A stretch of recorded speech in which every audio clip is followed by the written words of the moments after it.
So growth of current और decay of current तो हमने डिस्कस कर लिया था, राइट? तो मैं एक बार रिवाइज कर देता हूँ कौन कौन से फॉर्मूले हमने इस्तेमाल करने थे। सो ग्रोथ ऑफ करंट के लिए एल आर सर्किट में current I is equal to I not 1 - e⁻ minus T by tau के बराबर होता है। ये हमने डिस्कस किया था लास्ट टाइम। इसमें आई क्या होता है? What is I? No, maximum current is I naught. I naught is the maximum current. तो मैक्सिमम करंट कैसे निकालेंगे हम? इसका फॉर्मूला है E/R से, याद रखना।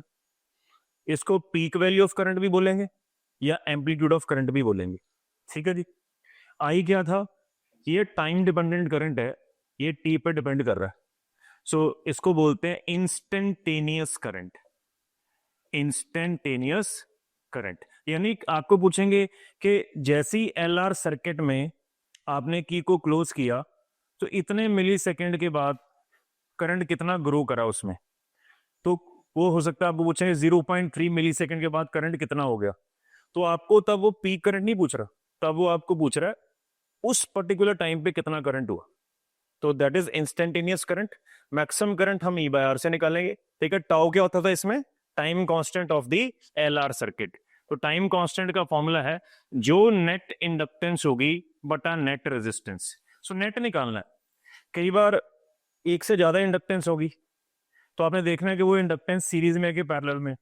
एक से ज्यादा रेजिस्टेंस होगी, अगर तो एक ही इंडक्टर है एक ही रेजिस्टर है तो नेट तो आपको वही मिलेगा, ठीक है। तो रिजल्टेंट निकालना, तो ये टाइम कांस्टेंट। तो ये तीन तरह के सवाल इसमें से आते हैं, very important.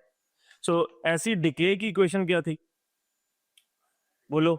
I is equal to I not E⁻ minus T by tau. ये डिके की इक्वेशन थी।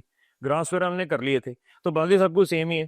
Same instantaneous current, peak current and tau is time constant. तो आज इसके हम क्वेश्चंस करेंगे। तो I will try to explain every kind of question. तो इसमें प्रीवियस ईयर क्वेश्चन भी हम डिस्कस करेंगे आज, किस तरह से जेई और नीट में ये सवाल इस पे बनते हैं, ठीक है। तो पहला क्वेश्चन है, सो राइट डाउन दी स्टेटमेंट। मैं डायग्राम ड्रॉ कर देता हूँ। So let me draw the diagram. तो ये प्रीवियस ईयर क्वेश्चन ही मैंने उठाया। एक इंडक्टर लगा, ठीक है जी। एक रेजिस्टर लगा, that is L and that is R। तो यहां एक स्विच लगा,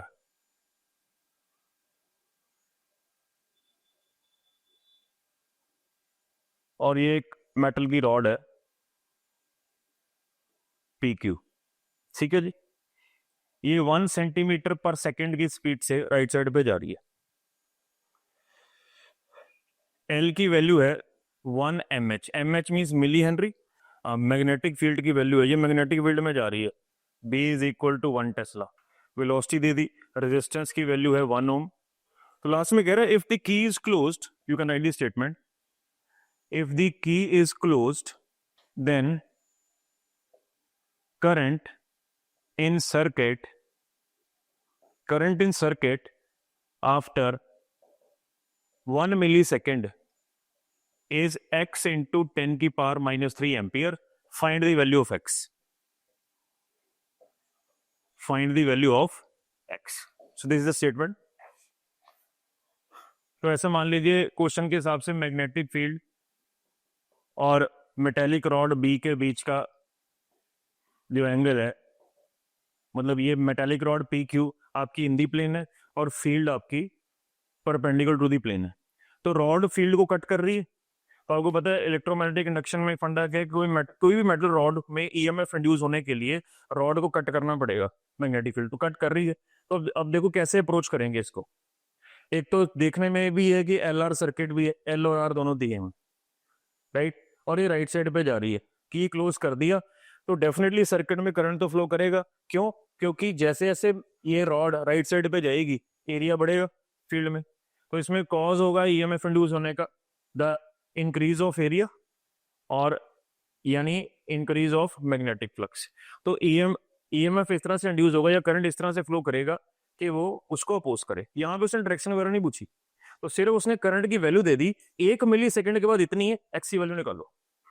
तो यानी अब 1 मिली सेकेंड के बाद यानी टाइम का जिक्र हो गया और LR सर्किट है और करंट ग्रो कर रहा है। तो दैट मीन हमें हिंट मिलता है, we have to apply this equation. I is equal to I naught t 1 millisecond है, टाइम कांस्टेंट आ जाएगा एल को आर से डिवाइड करके, राइट। तो आप वो आई पूछ रहे हैं इसमें 1 मिली सेकेंड के बाद कितना करंट ग्रो कर गया, इसमें करंट तो ग्रो करेगा क्योंकि राइट साइड पे जा रहा है, तो इसमें ईएमएफ इंड्यूस हुआ होगा, राइट। अब आई नॉट की वैल्यू कितनी डालोगे आप, ई बाय आर। ई कैसे निकालोगे बताओ? हाँ यस, वेरी गुड। तो ई निकालेंगे बीएलवी से, क्यों? क्योंकि मोशनल ईएमएफ हो रहा है, रॉड मूव कर रही है, हमने पढ़ा हुआ है पहले। तो ई निकालेंगे बीएलवी से। तो चलिए हम स्टार्ट करते हैं, क्योंकि करंट ग्रो कर रहा है तो पहले अलग से टाइम कांस्टेंट निकाल ले। So time constant will be L by R, that is L कितना है 1 मिली हेनरी मींस 10 की power -3 henry, resistance is 1। So 10 की पावर -3 सेकेंड्स आपका टाइम कांस्टेंट आ गया। ये आ गया 10 की पावर -3 सेकेंड्स। अब हमें आई नॉट जो डालना है that is E by R. E तो पता नहीं था, लेकिन क्योंकि रॉड मूव कर रही है तो मोशनल ईएमएफ आ जाएगा बीएलवी बटा R, right. So length of rod भी गिवन है, मैं लेट मी चेक, मैं शायद लेंथ ऑफ रॉड लिखना भूल गया। सो लेंथ ऑफ रॉड भी डेफिनेटली गिवन होनी चाहिए, 10 सेंटीमीटर, यस। तो length of rod is 10 centimetre. So put all the values, I not निकालते हैं, बी कितना है, बी इज 1, 10 सेंटीमीटर मीन 10 की पावर -2 मीटर, वेलोसिटी 1 सेंटीमीटर पर सेकंड, 10 की पावर -2 मीटर पर सेकंड, रेजिस्टेंस इज 1 ओम। तो कितना आ गया आई नॉट, 10 की पावर -4 एम्पियर। कैलकुलेशन चेक करते हैं ना, ठीक है जी, इतना पता लग गया हमें। सो अब ग्रोथ की इक्वेशन आई निकालना हमने, आई नॉट मैं निकाल चुका हूं, 10 की पावर -4 इंटू 1 माइनस ई की पावर 10 की टी या 10 की पावर -3 सेकेंड, टाउ टाउ भी निकाल चुके हैं 10 की पावर -3 सेकेंड। तो चलिए इससे कट गया। सो 10 की पावर -4 इंटू 1 माइनस ई की पावर -1, तो ये हमारे पास करंट आया, ठीक है जी। हमें क्वेश्चन में एक और चीज गिवन थी, कहता ई की पावर -1 की वैल्यू 0.37 ले लो, ये गिवन था क्वेश्चन में। लेंथ 10 सेंटीमीटर थी ना, तो मैंने एक 10 मिस कर दिया यहाँ पर, 10 इंटू 10 की पावर -2 आएगा ना। सो 10 की पावर -1 बनेगा, ये 10 की पावर -3 आएगा, ठीक है जी। सो ये 10 की पावर -3 आ गया, ये भी 10 की पावर -3 आ गया। अब हमें जो क्वेश्चन में करंट की वैल्यू दी थी वो दी थी x इंटू 10 की पावर -3। इसको इससे कंपेयर कर लो, आपने 10 की पावर -3 तो निकाल ही लिया, हाँ यस। इसका मतलब ये सारी चीज x है, राइट। सो e की पावर -1 हम डाल देते हैं, कितना था 0.37, तो ये आ गया 10 की पावर -3 इंटू 0.63। तो कंपेयर कर लो इसके साथ, इसका मतलब x की वैल्यू कितनी आनी चाहिए 0.63। देखो समझ में आया? तो बस यही चेक करना है कि अगर ऐसे सवाल हैं कि पहले देखो एल आर सर्किट है कि नहीं है। एल और आर जितने मर्जी हो सकते हैं, 2 3 4 कुछ भी हो सकते हैं, वो सीरीज पैरेलल में देख लेना आपने, राइट। और आर भी जितने मर्जी हो सकते हैं। तो टाइम कांस्टेंट हमेशा net inductance by net resistance ही आएगा। कई बार तो सीधा सा सवाल पूछ लेते हैं, ओनली फाइंड दी आपका टाइम कांस्टेंट, वो तो बहुत सिंपल सवाल हो गया, ठीक। इसमें उसने थोड़ा मिक्स करके दे दिया, इसमें इमोशनल ईएमएफ का कॉन्सेप्ट भी दे दिया, राइट। क्योंकि जैसे सब लिखते चले जाओगे ना, आपको समझ में आता चला जाएगा यार अगर पीक करंट निकालना तो मुझे ई चाहिए। अब ई तो गिवन नहीं है, लेकिन फिर दिमाग में क्लिक करना चाहिए कि हाँ ये तो मोशनल ईएमएफ का कॉन्सेप्ट भी है, तो मोशनल ईएमएफ बीएलवी होता है, लेंथ वगैरह वो गिवन रहेगी, तो ऐसे मिक्स करके आपको आ जाएगा, ठीक है। So let us solve the next question. आपके पास एक सोलिनॉइड की इंडक्टेंस दी, यानी एल की वैल्यू दी है 10 हेनरी, राइट, और रेजिस्टेंस की वैल्यू दी है 2 ओम। अगेन एल और आर सर्किट हो गया, कहते हैं इसको 10 वोल्ट की बैटरी से कनेक्ट कर दिया, तो आप डायग्राम हल्की सी बना सकते हो। एल आर सर्किट 10 वोल्ट की बैटरी से कनेक्ट हो गया, ये क्वेश्चन में गिवन है। कह रहा how long will it take, statement है how long will it take for the magnetic energy, for the magnetic energy to reach 1/4 of its maximum value, to reach 1/4 of its maximum value। क्या कर सकते हैं?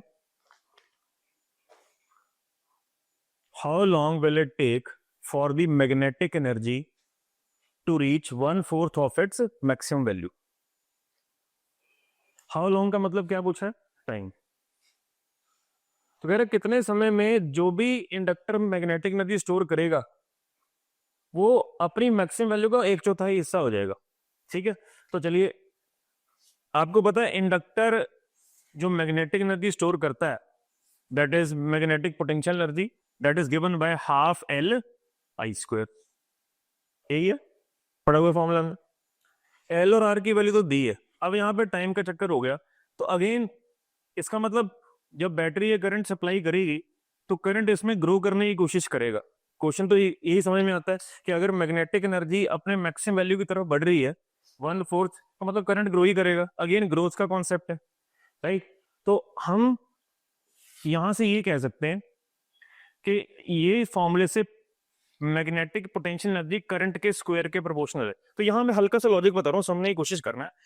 Magnetic energy को 1/4 value पे तभी पहुंचेगी जब करंट किसी टाइम पर हाफ हो जाएगा, अपनी हाफ वैल्यू पे आ जाएगा। क्यों? क्योंकि जब आप इसका हाफ का स्क्वायर करोगे तो मैग्नेटिक एनर्जी कितनी हो रही है? 1/4। यानी आप ये कह सकते हो जितने समय में करंट अपनी पीक वैल्यू का हाफ हो जाएगा उतने ही समय में मैग्नेटिक एनर्जी 1/4 हो जाएगी, क्योंकि मैग्नेटिक एनर्जी आई स्क्वायर के प्रोपोर्शनल है। इसका मतलब हम इसको ऐसे सॉल्व कर सकते हैं using the equation of growth of current, right. तो आई को कितना डाल दूंगा? I0/2, क्योंकि कॉन्सेप्ट ये कह रहा है। ठीक है, जितने समय में हाफ हो रहा है अपनी मैक्सिमम का, उतने समय में 1/4 हो रही है, राइट। तो इसको डाल देते हैं I0/2, 1 माइनस टी निकालना है, टाउ कितना हो जाएगा? L/R। ठीक है जी, I0 से I0 कट गया, so half 1 minus e⁻t/2। L/R कितना है अलग से निकाल लेता हूँ, 10/2 कितना हो गया? 5। अब कैलकुलेशन चेक करते हैं ना, बस ये आ गया। सो अब इसको सॉल्व कैसे करना है? हाफ इज इक्वल टू, मैं ऐसे करता हूँ, 1 इधर ले आता हूँ, -1 हो गया, e⁻t/5। ये कितना हो गया? -Half is equal to e⁻t। अब how to solve this equation? Time निकालने के लिए हम कैसे सॉल्व करें इसको? है नहीं, इसमें ऐसे वो नहीं होगा। प्रूफ e की वैल्यू 2.78 है, 2.78 की पावर -t/5 कैसे सॉल्व करेगा? अब ये समझना है आपने, इसमें लॉग का इस्तेमाल होगा, नेचुरल लॉग का। ठीक है, तो समझ लो कैसे है। टी की वैल्यू निकालने के लिए जब भी एक्सपोनेंशियल फंक्शन एक साइड पे लेकर जाओगे वो लॉग में कन्वर्ट हो जाता है।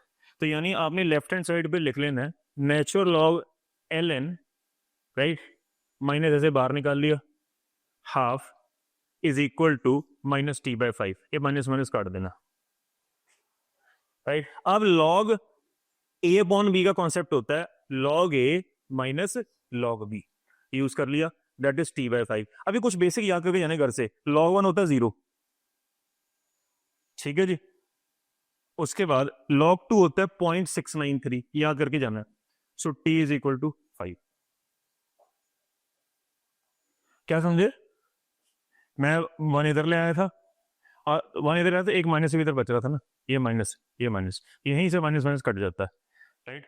तो यानी ये नहीं होगा, यहाँ माइनस नहीं है, ठीक है जी। और ये आपका 0 माइनस, ठीक है। सो ये आ गया, ई इधर ले गए, लॉग में कन्वर्ट हो गया, लॉग a/b कितना है? log a minus log b, ठीक है जी, क्लियर है बात? ये इसके बराबर हो गया। तो टाइम की वैल्यू आ गई 0.693 इंटू 5। सॉल्व करके चेक कर लो, देख कर लो नोट। ये हमेशा याद रखना है, एक्सपोनेंशियल उधर जाके लॉग में कन्वर्ट होता है, तो कुछ बेसिक वैल्यूज घर से याद करके जानी है। log 1 0 होता है, ये ln का मतलब log to the base e होगा, log to the base e। या तो कई बार ये वैल्यू गिवन होती है लेकिन 2 तक याद करके चले जाओ, कई बार वो ऐसे देगा log of 2 to the base 10, इसकी वैल्यू ये होती है। तो वहां देखना है कि नेचुरल लॉग गिवन है कि बेस 10 वाला गिवन है, ये ध्यान रखना। सो बेस 10 की वैल्यू अलग होती है, बेस ई ln होता है, उसकी वैल्यू 0.693 होती है, तो ये नोट कर लो। थर्ड है यूनिफॉर्म, जिसकी इंडक्टेंस है 1.8 इंटू 10 की पावर -4 हेनरी, ठीक है, और एक रेजिस्टेंस है 6 ओम। एक इंडक्टेंस है यूनिफॉर्म, एक रेजिस्टेंस है, ठीक है। कहता है इनको ना 2 इक्वल पार्ट्स में स्प्लिट कर दिया, अगर इसको 2 इक्वल पार्ट्स में तोड़ दिया तो क्या आएगी? ये 0.9 हो जाएगा, ये भी 0.9 हो जाएगा, यही होगा ना, 2 इक्वल पार्ट्स में तोड़ दिया। ऐसे अगर इसको 2 इक्वल पार्ट्स में तोड़ दिया क्वेश्चन के हिसाब से, ये कितनी बनेगी 3 ओम 3 ओम। ये क्वेश्चन में गिवन है। Both are broken into 2 equal parts. 2 equal parts में तोड़ने के बाद इनको पैरेलल में लगा दिया गया, यानी कि ऐसे डायग्राम बन गई। गिवन है क्वेश्चन में, ये एल और आर और ये एल और R. This is the question. So this is 0.9 into 10 की पावर -4, दिस इज 0.9 इंटू 10 की power -4, this is 3 and this is 3। ठीक है, ये क्वेश्चन में गिवन था, तो डायग्राम गिवन नहीं होगी तो ऐसे आपको सोचना होगा, स्प्लिट कर दिया तो इस तरह से कहते हैं पैरेलल में लगा दिया। अब क्वेश्चन क्या पूछने की कोशिश कर रहा है, these coils are then connected in parallel across a 15 volt battery. इस सभी सिस्टम को 15 वोल्ट की बैटरी से जोड़ दिया, राइट। सो नाउ 2 बार पूछे, लिखिए द टाइम कांस्टेंट निकालना है सर्किट का और steady state current through the battery. First we have to find the time constant of this circuit, tau of the circuit. फटाफट सॉल्व करिए, आंसर बोलो। बहुत मुश्किल क्वेश्चन नहीं है, क्वेश्चन ये भी आईआईटी में आया हुआ है, लेकिन कोई इतना मुश्किल क्वेश्चन नहीं है। तो नीट में आने के ऐसे पूरे चांस है। तो जेई और नीट जो भी यहाँ बैठे हैं उन दोनों के लिए जितना भी क्वेश्चन करवा रहा हूँ वो वैलिड है। टाइम कांस्टेंट निकालो और स्टेडी स्टेट करंट निकालो। दूसरे पार्ट की मैं खुद बात करूंगा, आप पहले टाइम कांस्टेंट बताओ कैसे करोगे। नेट निकाला, टाइम कांस्टेंट का फॉर्मूला क्या था, लिखाया हुआ था net inductance by net resistance.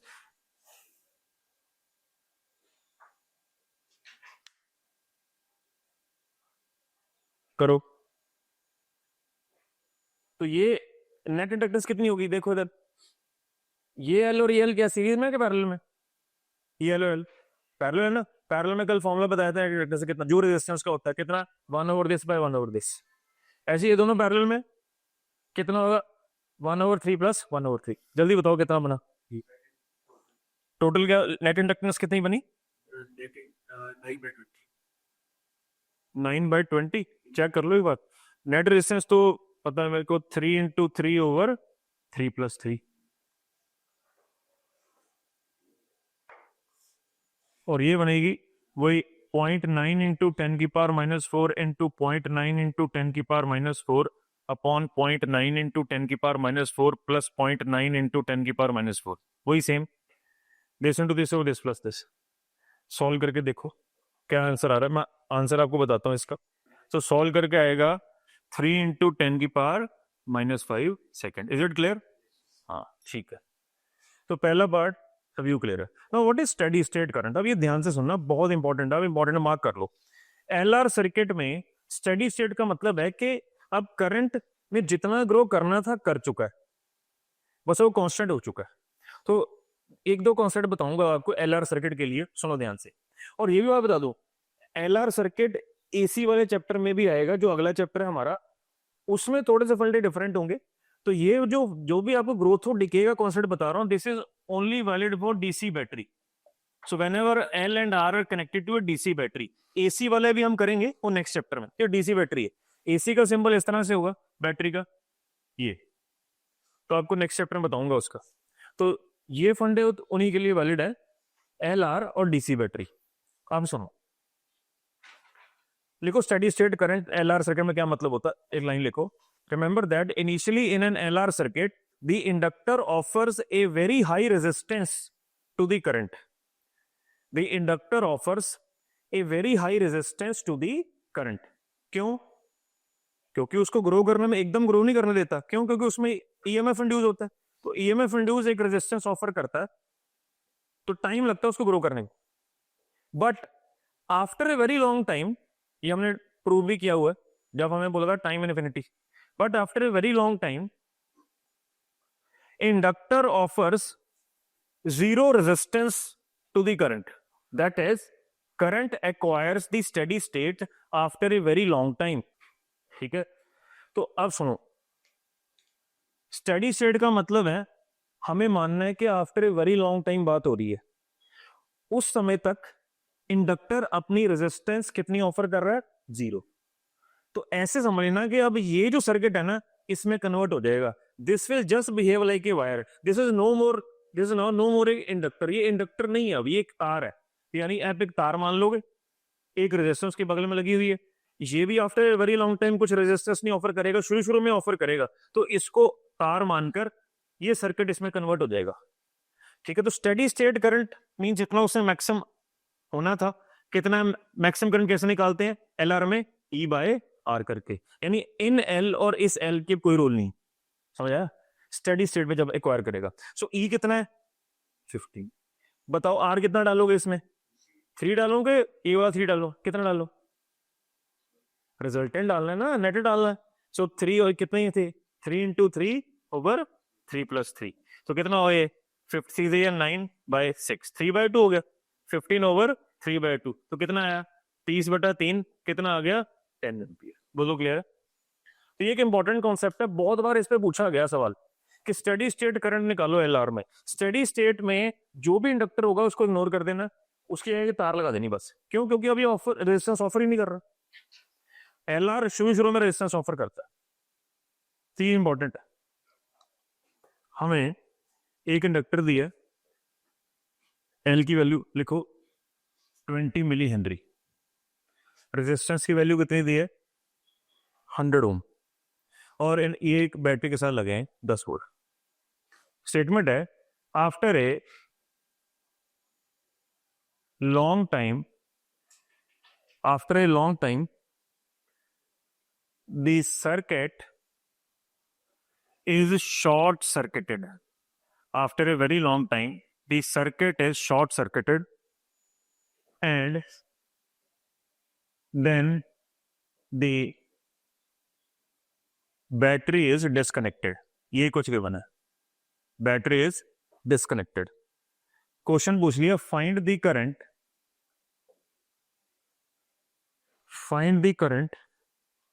In circuit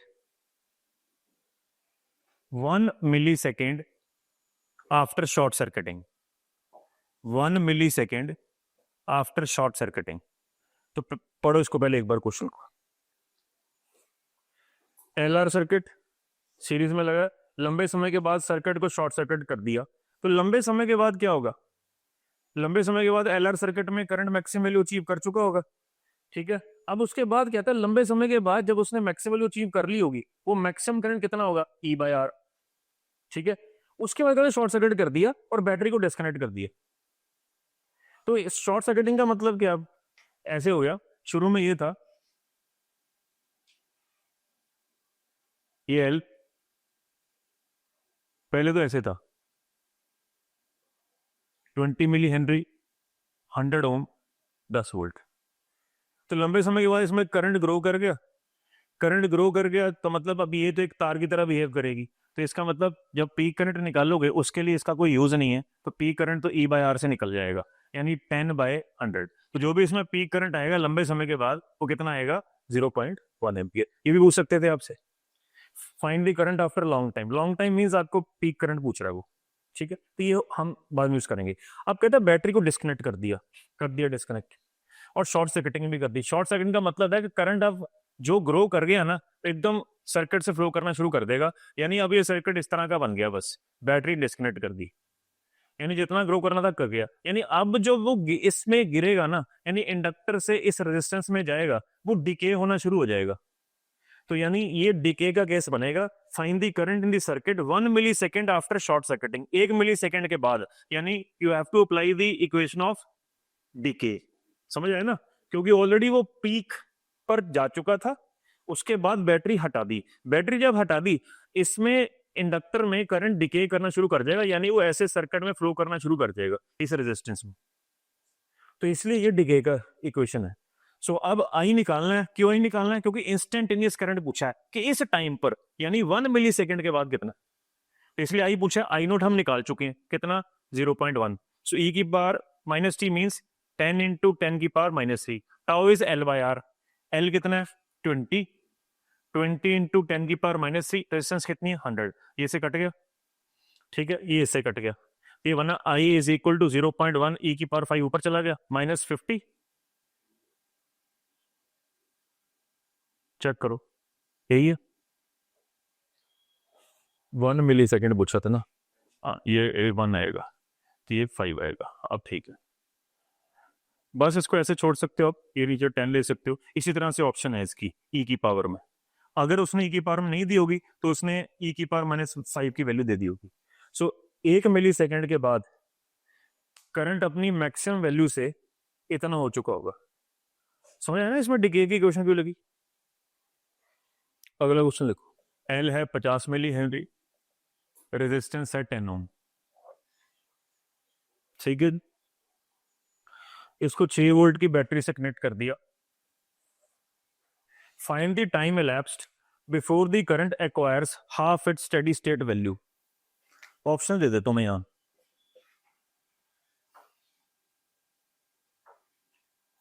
जो भी टाइम कांस्टेंट आया टाओ साथ में log 2, ठीक है। जो भी टाइम कांस्टेंट आया साथ में log 4, टाओ अपॉन log 2 या नन ऑफ दीज। फटाफट से करके बताओ, ग्रोथ का इक्वेशन लगेगी कि डिके की। ग्रोथ फाइंड कितना टाइम बीत गया before the current acquire half its steady state value, मतलब मैक्सिमम का आधा हो चुका है, ठीक है। ग्रोथ की इक्वेशन लगेगी, लगाओ कितने समय बाद वो मैक्सिमम से आधा हो गया, मैक्सिमम का आधा। So I will use I is equal to I not 1 minus T by tau. I निकालना है, कितना समय हाफ हो गया, यानी आई की वैल्यू आई नॉट बाय 2 डालनी,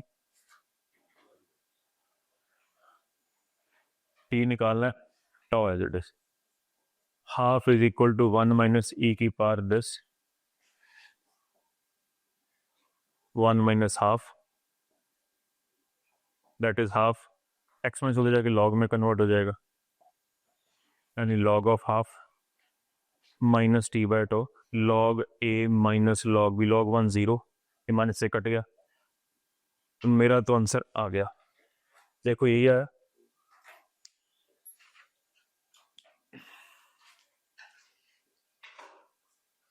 इधर देखो ये करंट कितना पुट करना है, स्टेडी स्टेट ये है, इसका हाफ, ये कट गया, एक उसमें बच गई, ये इधर ले पॉजिटिव हो गया, ये उधर ले गए 1 माइनस हाफ हाफ। अब क्या बताया, एक्सपेंस उधर लेकर जाना, किस में कन्वर्ट होगा, लॉग।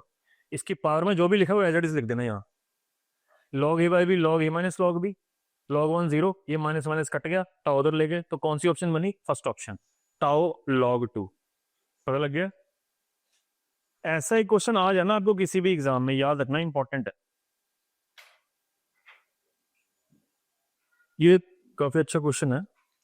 देखो आपसे बनेगा कि नहीं। यहां पर ये एक रजिस्टर दिया, ये एक कंडक्टर दिया,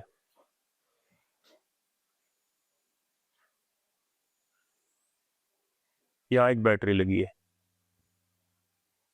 20 वोल्ट की, यहां पे एक और रजिस्टर दे दिया, यहां पे एक इंडक्टर दे दिया,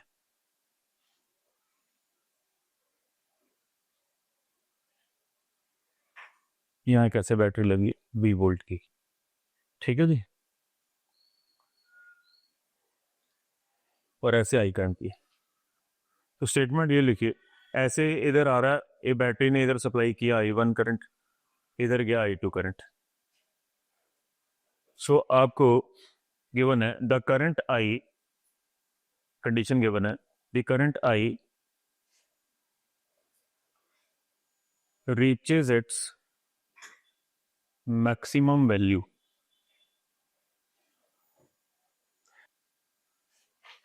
after time t equal to, options है, first option 2L by R log 2,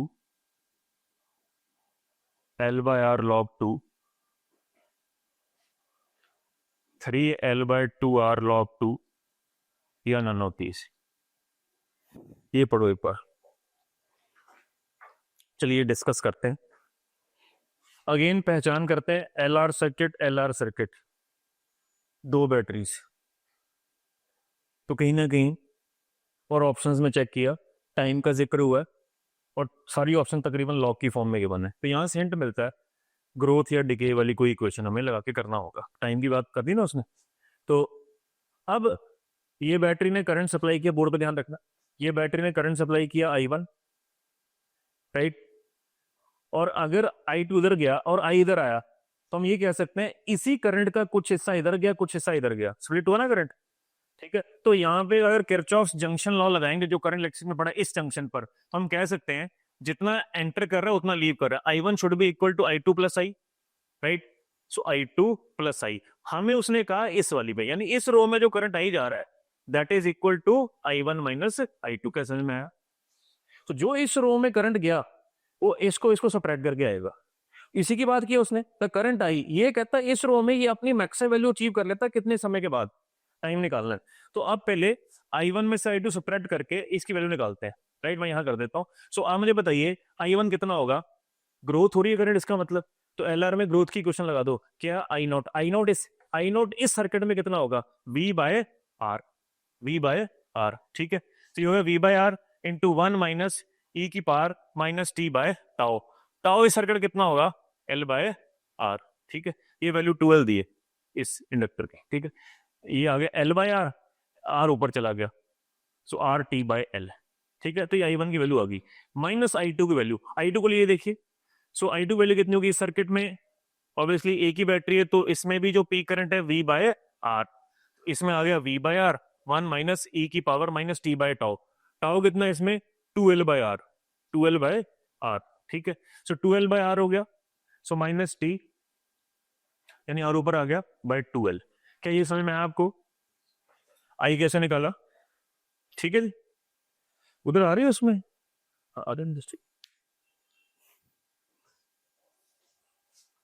तो ये अब करते हैं, यहां करता हूं मैं इसको, ठीक है, सॉल्व साथ साथ में नोट करते हैं ना, समझते भी आना। तो ये आ गया हमारे पास। अब अगर तो ये भी क्वेश्चन बन सकता था, ये थोड़ा आसान बन जाता कि भाई बस आई की वैल्यू निकालो, शायद नीट में आ जाता, तो ये आंसर आ चुका हमारा। लेकिन उसने कहा है कि ये जो करंट है मैक्सिमाइज हो रहा है कितने समय के बाद। अब आप बताओ कैसे इसको मैक्सिमाइज करें। मैक्सिमा या मिनिमा का लॉजिक आपको पहले बताया था, जब भी कोई फिजिकल क्वांटिटी मैक्सिमा या मिनिमा का लॉजिक को क्या करना, उसका फर्स्ट डेरिवेटिव लेना और इक्वेट इट टू जीरो। तो इसका डी बाई डी टी करना है। जितने भी नॉन मेडिकल स्टूडेंट्स हैं वो शायद कर पाएंगे, इसका डेरिवेटिव लो। मेडिकल वालों को भी सिखाया गया तो मैं भी कर रहा हूँ यहाँ पर, आप भी अपना डेरिवेटिव लो। तो हम कॉन्सेप्ट लगाएंगे, इसको मैक्सिमाइज करना है, यानी इसका first derivative with respect to time should be equal to zero. थोड़ा सा मैथमेटिकल क्वेश्चन है, तो ऐसा नहीं है कि नीट में नहीं, क्योंकि आपने देखा लास्ट ईयर नीट के पेपर में बहुत सारे टफ क्वेश्चन आए हैं। तो एक टफ कैटेगरी क्वेश्चन हो जाएगा नीट के लिए, लेकिन जेई वगैरह के लिए, एडवांस वगैरह के लिए इतना टफ नहीं होगा, कोई सारा मैथमेटिक्स है। फिजिक्स से गेम यहाँ तक है, बाकी अब सारा मैथ्स है। चलो मैं भी डेरिवेटिव लेता हूँ, स्टार्ट करते हैं। तो इसमें पहले तो V बाई आर कॉमन आ रहा है, V बाई आर कॉमन ले लिया, अंदर बचा 1 माइनस ई की power minus R T by L minus of 1 plus of minus R T by 2L, minus minus cut गया, ठीक है। अभी मैंने इसका डेरिवेटिव नहीं लिया, मैंने शॉर्ट फॉर्म किया अभी इसकी, तो ये बना V बाई आर। इसको पहले लिख लेते हैं, इसको सिंपलीफाई करके मैं इतना लिख सकता हूं, ठीक है जी। अब इसका डी बाई डी टी करते हैं और इक्वल टू जीरो डालते हैं। इसे देखिए, अब ये V बाई आर जब जीरो डलेगा वो दूध खत्म हो जाएगा, इसको लिखने की जरूरत नहीं। अब इसका ई की पावर समथिंग का डेरिवेटिव उतना ही होता है, लेकिन टी का जो कोफिशिएंट है उसका दोबारा डेरिवेटिव करना पड़ेगा आपको। मैं फटाफट से कर रहा हूँ, लास्ट में समझ लेंगे। तो इसका दोबारा करेंगे तो बगल में लिखा जाएगा ये, और इज इक्वल टू ई की power minus R T by 2L। फिर इसका भी, इसका दोबारा करेंगे तो बगल में लिखा जाएगा minus R by L multiply by E की power minus R T by 2L, ये इक्वल टू जीरो आ गया। ये V बाय उधर आके जीरो हो चुका है, ठीक है। अब इसको यहाँ पे हम लिख देते हैं minus R by 2L E की power minus R T by 2L, minus plus हो गया, plus R by L into E की power minus R T by, यहाँ पे एल आएगा ना, एक L, R T by L बराबर जीरो। इसको उधर ले जाते हैं हम, तो यहाँ पे कर रहा हूँ, तो minus R by 2L into, साथ साथ में कैलकुलेशन थोड़ी देखते हैं ना, कहीं हो सकता है थोड़ी माइनर सी मिस्टेक, पर कोशिश तो रहेगी नहीं हो। आर टी बाई एल, ये एल है। अब देखते हैं, ये आर बाई एल, ये आर बाई एल कट गया, यहाँ से हाफ आ चुका है, ये आ गया हाफ ई की power minus R T by 2L, ये ई की power minus R T by L. अब इसको मैं ये बेस सिम पावर ऐड कर देते हैं इसको, plus R T by 12। So half is equal to, ये कितना आया,